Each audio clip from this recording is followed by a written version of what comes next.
పరిస్థితి ఇట్లా ఉంటే మరి మీరేమో పెద్ద పెద్ద మాటలు చెప్తా ఉన్నారు. ఆ రోజు 10 ఏళ్ల నుంచి పెంచుకున్న ప్రగతి పోయింది, పరపతి పోయింది, ఫస్ట్ డే నుంచే నెగిటివ్ ఆలోచనలు అధ్యక్ష. మరి పొలిటికల్ ప్రాపగాండా కోసం చేసే పనులు ఇవాళ ఎట్లా ఉందంటే పరిస్థితి అధ్యక్ష. ఒకవైపేమో అంతా ఫాల్ అధ్యక్ష, రెవెన్యూ ఫాలు, అన్ని ఫాలు, కానీ మీరేమో రైజింగ్ అని చాకీలు పెట్టి లేపుతా ఉన్నారు అధ్యక్ష మీ గవర్నమెంట్ని. రైజింగ్ సమిట్ ఈ మధ్యన అక్కడ పెట్టారు అధ్యక్ష, డేరా నగర్లో సమిట్ పెట్టారు, అది గ్లోబల్ సమిట్ అది పెట్టారు అధ్యక్ష. ఇక అందులో ఎట్లా అంటే అధ్యక్ష గ్రాఫిక్స్ మాయాజాలం, 100 కోట్ల రూపాయలు ఖర్చు పెట్టి ఏం సాధించారయ్యా అంటే 5,75,000 కోట్లు.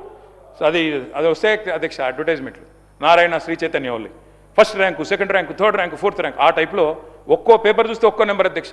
ఒక ఆయన 5,75,000 కోట్లు అంటాడు, ఇంకో ఆయన 6 లక్షల కోట్లు అంటాడు, ఇంకొక ఆయన 7 లక్షల కోట్లు. ఇష్టం అధ్యక్ష. అంటే అధ్యక్ష మాకు కన్ఫ్యూజన్ వచ్చింది అధ్యక్ష చూస్తే. మరి ఒకవైపేమో గవర్నర్ ప్రసంగంలో $1 ట్రిలియన్ ఎకానమీ చేస్తాం 2031 కల్లా అని చెప్పారు. మరి మీరు చెప్పే లెక్కలు చూస్తుంటే మరి ఇంకొక 4 రోజుల సమిట్ నడిపిస్తే అక్కడనే అయిపోతుంది 1 ట్రిలియన్ ఎకానమీ. ఇంకేం అవసరం ఉండే నాకు అర్థం కాదు.